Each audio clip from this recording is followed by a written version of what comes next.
नमस्कार प्यारे बच्चों। आज हम कर रहे हैं क्लास 12th फ्लेमिंगो बुक्स की poems. This books belongs to NCERT। The first poem is my mother at 66। ठीक है, जैसे टाइटल से समझ में आ रहा है हमें कि जब पोइट की जो मदर है उनकी एज जब 66 हो जाती है तो वो कैसा फील कर रही है। सबसे पहले हम पढ़ लेते हैं अबाउट द पोइट।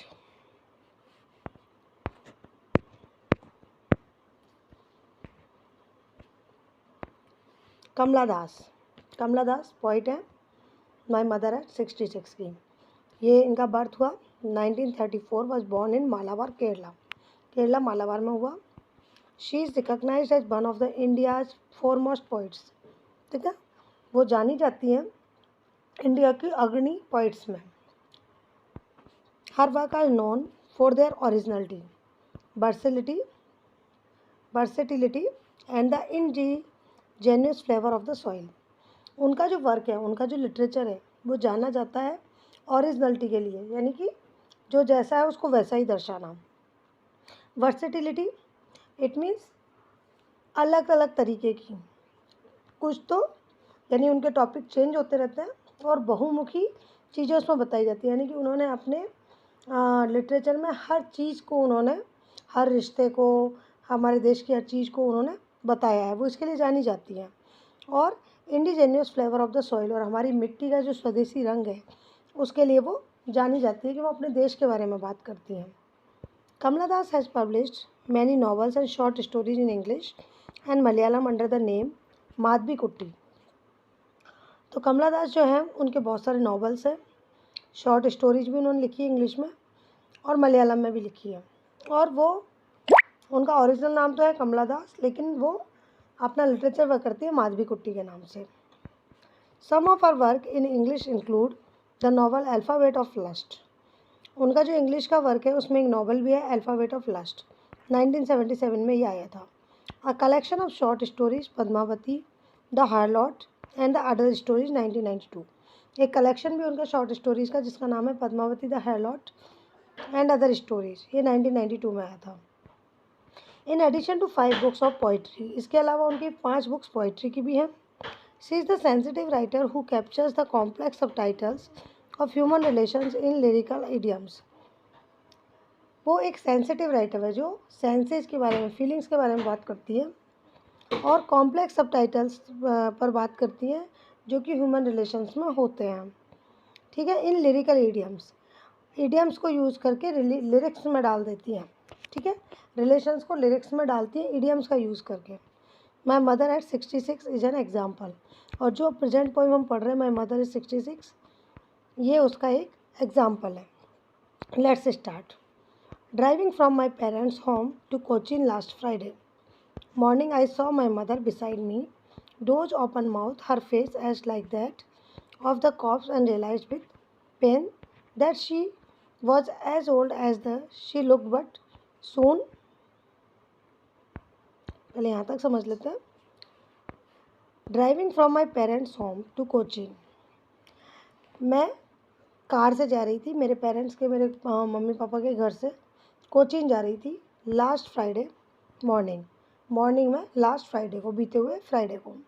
ठीक है, आई सॉ माई मदर बिसाइड मी, मैंने अपनी माँ को जो मेरे साथ आई है, मेरे पास ही बैठी है, उनको देखा। डोज, वो हल्की सी नैपिंग ले रही थी, झपकी ले रही थी। उसमें ओपन माउथ है, उनका मुंह खुल गया था।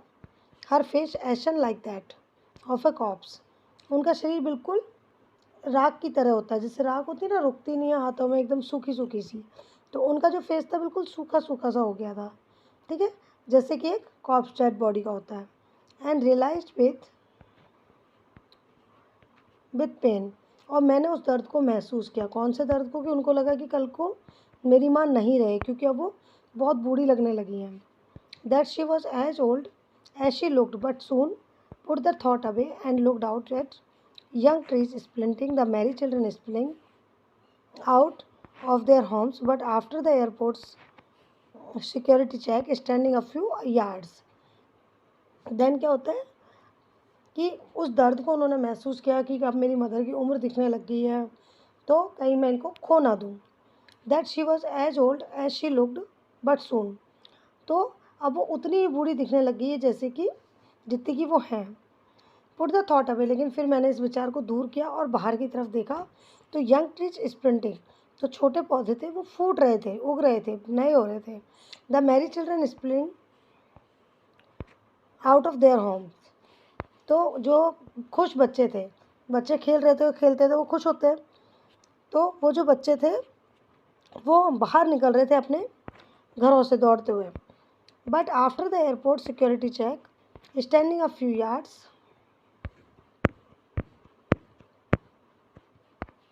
away I looked again at her, Ben Pell, at a late winter's moon, and felt the old, familiar ache, my childhood's fear, but all I said was, see you soon, Amma.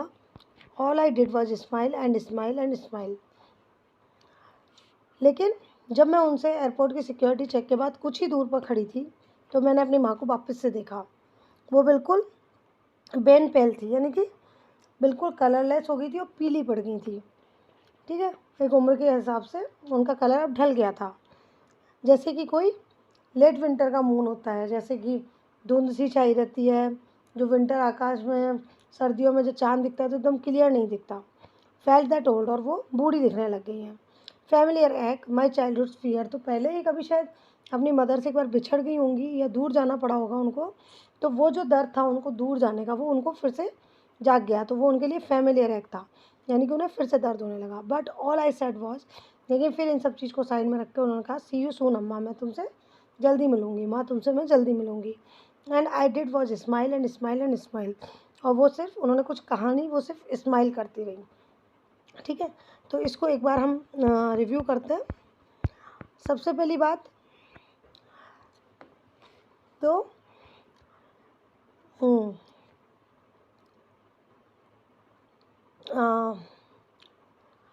सबसे पहली बात तो यह है कि जहाँ like यहाँ पर यूज़ हुआ है, तो यहाँ हम ये देख रहे हैं कि यहाँ सिमली यूज़ हुई है। ठीक है, जब हम किसी को भी किसी से कंपेयर करते हैं और यूज़ करते हैं लाइक और एज का, ठीक है, जैसे यहाँ लाइक का यूज़ हुआ है, यहाँ एज का यूज़ हुआ है, तो ये होती है सिमली। ठीक है, देन यंग ट्रीज स्प्लिंटिंग, यानी कि छोटे पेड़ फूट रहे हैं, बढ़ रहे हैं, तो इसको कहेंगे पर्सोनिफिकेशन। ठीक है, क्योंकि ट्रीज़ तो मूवेबल थिंग नहीं है, चलते नहीं है, तो ट्रीज़ को ऐसे ट्रीट किया गया है जैसे वो पर्सन है, तो ये हो गए पर्सोनिफिकेशन। ठीक है, देन